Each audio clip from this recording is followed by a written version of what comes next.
Ucraina ca distragere a atenției, afaceri ca de obicei, ruta arctică, Moreu. Un alt motiv pentru care rivalitatea dintre Est și Vest este prezentă și în acest război, aparent doar între Rusia și Ucraina, căci Statele Unite ale Americii acționează prin aliatul său portavoce sau aliat de tip scut NATO, căci în zilele noastre războaiele sunt exportate dincolo de granițele unui stat, din motive de la sine înțeles, dincolo de ideologie, război economic și altele. Există un nou motiv pentru care Rusia trebuie oprită, o relevă anumite think tank-uri cum ar fi Carnegie Endowment, și acela că Rusia trebuie oprită din marșul ei de a controla pe viitor poate una dintre cele mai importante resurse, cea de transport maritim, ruta arctică. Partea aceasta a lumii a fost ignorată destul de mult, dar în 2007, când Rusia a dorit să-și pună propriul steag într-o capsulă de titan pe fundul oceanului sub baza Polului Nord, sub calota glaciară, lucrurile au devenit serioase. Odată cu încălzirea globală care ridică probleme ce țin de logistică comercială și implicit cea a securității unor state cum ar fi Statele Unite ale Americii, care recent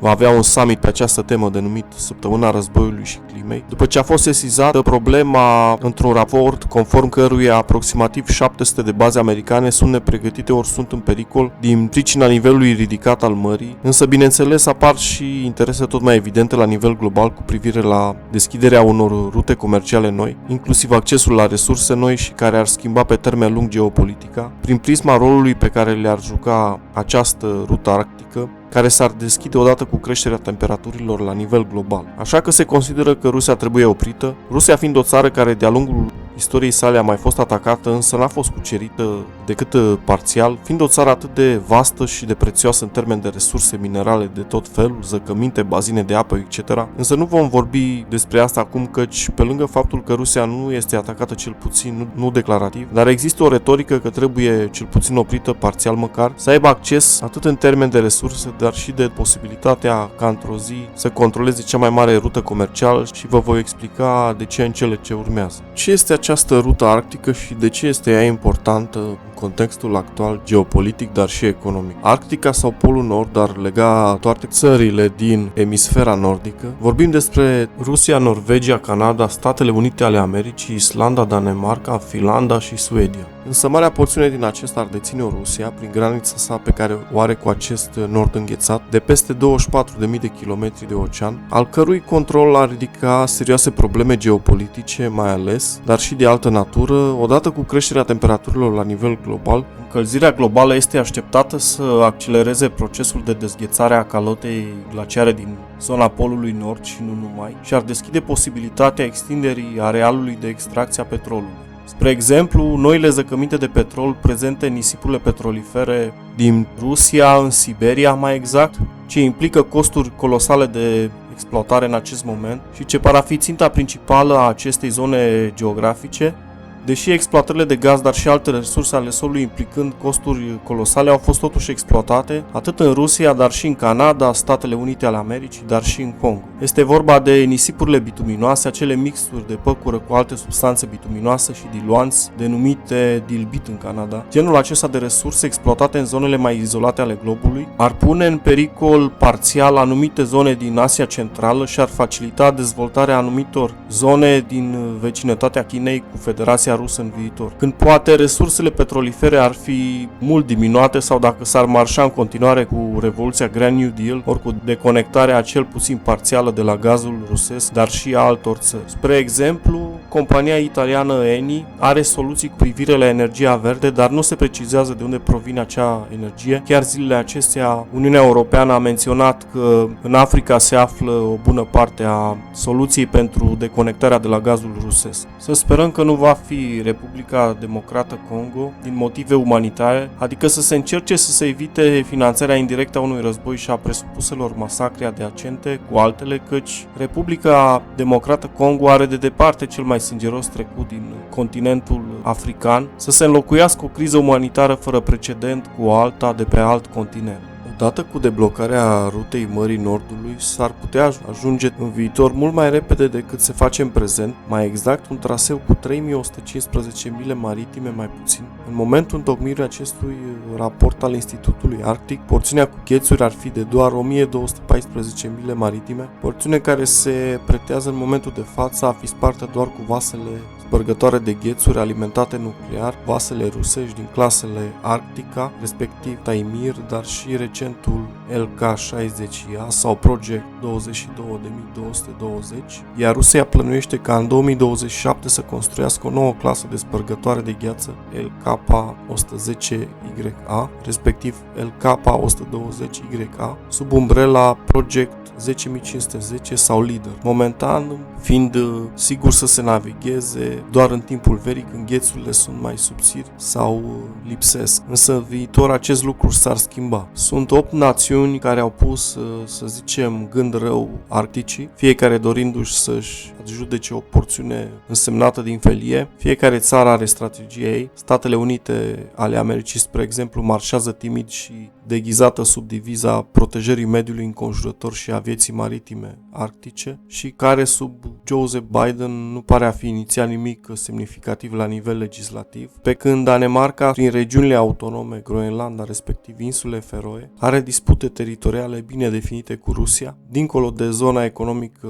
exclusivă, conform căreia fiecare țară are un maxim de până la 200 de mile maritime în larg și având cea mai mică populație stabilită în zona arctică. Se speculează că vor fi companii care vor deveni interesate de această rută întrucât sunt avantaje net superioare față de ruta ce implică traversarea canalului Suez prin prisma jafurilor piraților și așa mai departe. Dacă cumva Statele Unite ale Americii domină partea emisferei sudice a globului printr-o flotă impresionantă, avem și supremația Federației Rusiei ce domină ruta arctică și care nu a fost străbătută fără permisiune timp de 57 de ani, record care încă stă în picioare. Rusia pare să internaționalizeze acest drept unilateral, dacă vreți, pentru a-și exercita influența și din care a avut de profitat și pare să plănuiască construcția unei clase de vase ce ar sparge gheața prin tehnologii noi cu laser de 200 de kW, conform unei declarații citând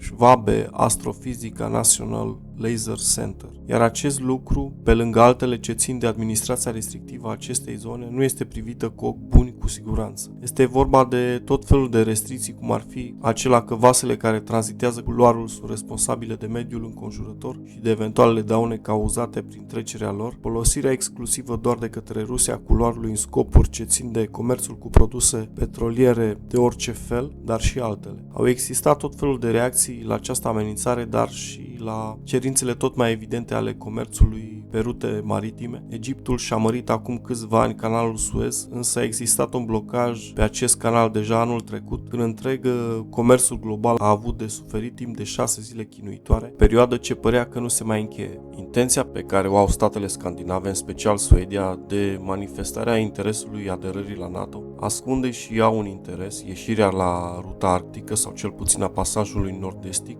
Deși Suedia nu are practic acces direct nici măcar la pasajul nord-estic, porțiunea incipientă, cea vestică a rutei arctice, fiind înglobată de Norvegia în flancul nordic, însă are aceleași cerințe precum are China, să zicem, căreia i-a fost interzis accesul în clubul arctic, între ghilimele, de către Statele Unite ale Americii, după ce China a pretins că este o țară lângă zona arctică, precum e și Suedia. Necesitatea prinderii ultimului tren al expansiunii NATO, care până acum nu a fost manifestat aproape deloc, pare să fi revenit în vizorul Suediei, care în următorul deceniu, alături de alte țări europene, ar deveni relevantă ca punct de reper pe traseul nordic. Iar țări precum Norvegia, Islanda, poate chiar și Regatul Unit al Marii Britanii și Irlandei de Nord și Danemarca ar fi printre primele candidate în cursă pentru ieșirea directă pe care o au cu ruta arctică, fiind în proximitatea Mării Norvegiei și a culoarului transatlantic ce leagă ruta arctică. Așa că, în cazul în care va erupe un război direct între NATO și Federația Rusă, accesul la coridorul Oceanului Atlantic va depinde de relația de diplomație pe care are Rusia cu țările menționate mai sus, în special Norvegia în principal, care ar fi a doua țară după Rusia ca drept teritorial asupra rutei. Va fi interesant cum se vor desfășura relațiile de diplomație între cele două țări, după ce mai multe evenimente nerezolvate, suspiciune de spionaj prin presupusul atac rusesc asupra echivalentului Partidului Muncitoresc norvegian, dar și suspiciunii că radarul Globus plasat de Serviciul de Inteligență NIS este de fapt partea sistemului de apărare al Statelor Unite ale Americii, dar și a arestării norvegianului Frode Berg pe teritoriul rusesc sub acuzația că opera o amplă operațiune de spionaj la sfârșitul anului 2017. Însă pe lângă aceste dispute, să zicem și disputele teritoriale pe care Norvegia le-a avut cu Rusia cu privire la disputa teritorială din Marea Barents și care a fost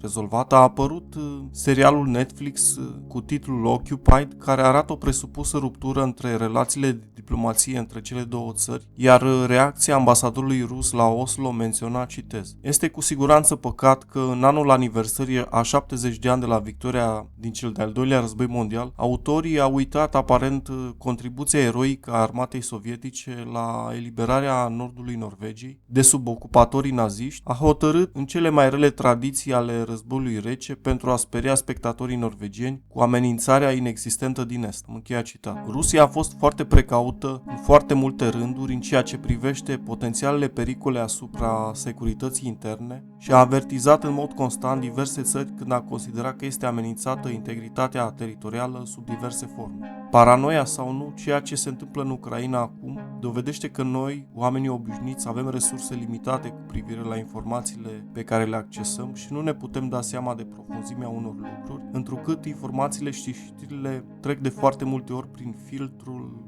unor servicii secrete până să iasă la lumină. Ținând cont de resursele atât în termen de hrană din zona Arcticii, căci aceasta furnizează o treime din peștele pescuit în Rusia, dar și de minereuri ferioase și neferoase, dar și metale prețioase și pietre prețioase, cu atât mai mult cu cât trecerea la energia verde sau cel puțin la trecerea de la combustibili fosili la o formă hibridă de energie ce necesită resurse semnate de metale, iar Statele Unite ale Americii nu dorește un conflict direct în zona Arcticii, o implicare prea mare a NATO și a Statelor Unite ale Americii prin înarmarea, dar și cu oferirea de traininguri trupelor ucrainene s-ar putea să lezeze aspirațiile multor țări, în special pe cele ale Statelor Unite ale Americii. Va fi interesant să vedem cum va evolua situația, deși până la anexarea peninsulei Crimea de către Federația Rusă, compania americană ExxonMobil va coopera cu alte companii rusești, cum ar fi Rosneft, pentru accesarea unor resurse petroliere în Marea Cara din nordul Federației Ruse. Dar odată cu primele sancțiuni, legiuitorii americani au interzis cooperarea de orice fel a companiilor americane cu cele ruse.